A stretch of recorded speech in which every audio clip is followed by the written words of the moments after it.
Hi guys, and welcome back to Shed Gaming. I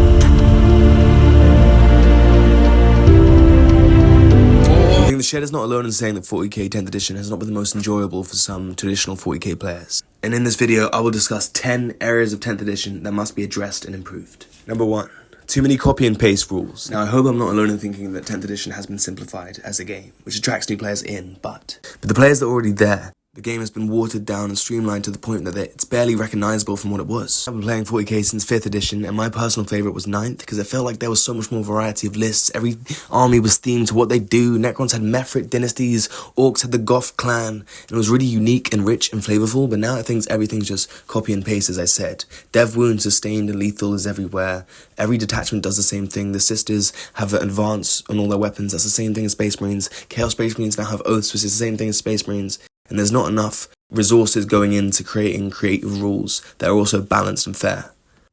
Number 2, delaying of the codexes. Now imagine you're a guard player, okay? You've waited 2.5 years to finally get your 9th edition codex. It's amazing, you have synergy, your tanks work, you have commands, everything works. And then 6 months later, 10th edition comes out. But not only does 10th edition come out, they give you the data cards, which is one index for every army, fine, for 2 weeks, a month, cool. But as soon as that lasts for a very long time, you're that guard player, you waited so long for your codex, and then instantly it's just gone away, and then you have to wait another 2.5 years to get that 10th edition codex, which will probably last for maybe 3, 4, 5, 6 months at the max, and then they come out with 11th edition. So I think it's very unfortunate for these players who have to wait a long time for their codex, and then they can barely play with it, and they spend all that money, because GW are a monstrous repeating printing machine.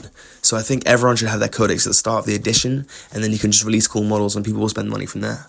3. Competitive over fun style of play. Now I went to a recent tournament with a lot of cool YouTubers by Idic Beer, and I was speaking to a cool people like there, like 6+ Stevo, and he was basically saying that 10th edition is more geared towards competitive style of play. So you have this unit, it does this action, gets this points, you have secondaries but you can choose fixed. It's very much A to B to C. A character does this, it joins a unit, and it does that. So I think that it's just the fun has been sacrificed in favour of competition, which is fine, but Games Workshop should look after the fun players who want to play for fun, because that's the thing. Number 4, too many rerolls. Now, I think there's just so many rerolls in the game. The whole time I'm filming a video or a battle report, I'm just filming someone pick up dice to reroll the dice. I mean, we're rolling dice. We don't need to reroll the dice again every time, because it's like, how many dice are you going to be rolling, you know? Oaths of Moment, and then this thing has rerolls, and every army has innately rerolls. When they said they wanted to simplify it, but they brought in more rerolls. I mean, a quick way to solve this would be, instead of giving them reroll to hit, why not +1 to hit? Because then you're only rolling the dice once. So that's one activation.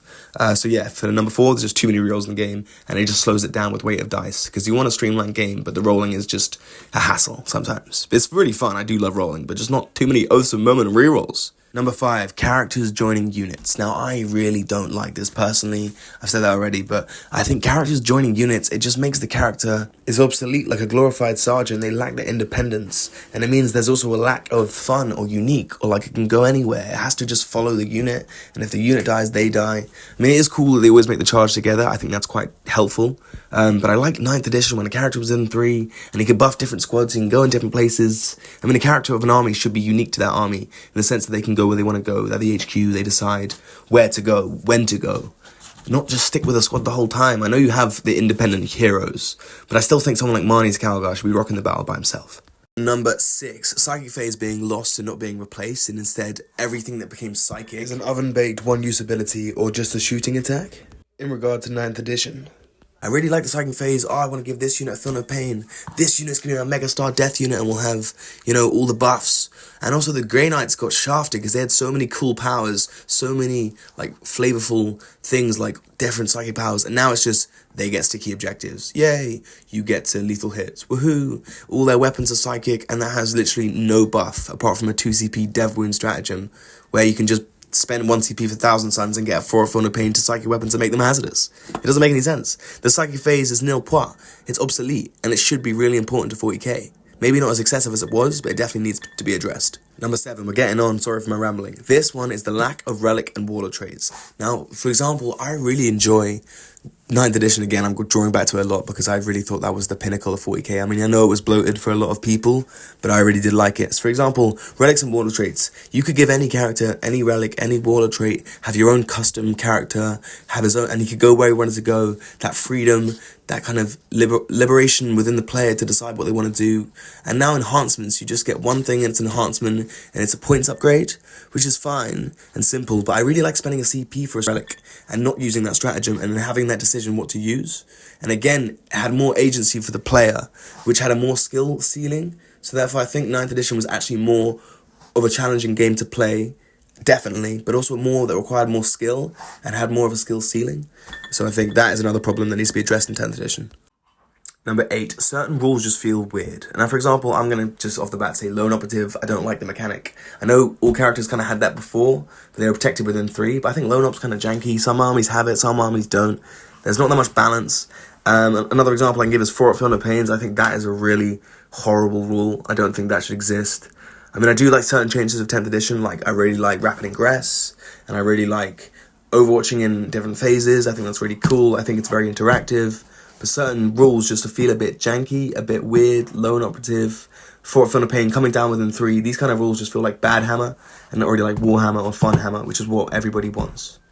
And finally, number 9, everything is AP2. Now, I do think there was too much AP in the last edition, and it was kind of, AP had gone mad, gone crazy. But everything is AP2, 2 damage, across the board.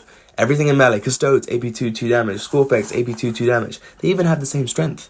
Fair enough, I can get lethal, sustain, dev wounds, but everything has some sort of rule that gives them that version. Thousand Suns can pick it, Orcs in Death Dread can pick it, the bloody Grey Knights get it on their Terminators, but that's it. That's their psychic power to just get lethals on the charge. Woeful. So yeah, everything's AP2, 2 damage, across the board in melee.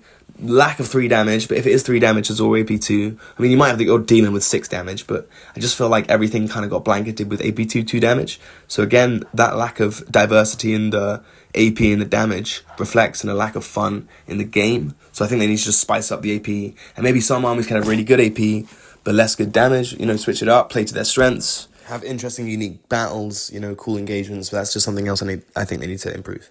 And on a final point, I love 40k, and I will still keep playing 10th edition, but on number 10, I think there's not enough varieties of army style. I think there's too many similar rules, similar abilities, similar playstyles. Everything, if they have access to reroll wounds and dev wounds, it's going to be strong. And if they don't, they're going to be weak. And I just think there should be more variation, diversity, and richness in how armies have their rules. Keep it simple, yes, but also don't let that get in the way of having uniqueness and flavour and fluff. But thank you for watching. I really appreciate you guys tuning in. And I definitely will still play 10th edition, and I have a lot of fun when I do play 10th. I just think it could be improved in these ways. And comment below your opinions.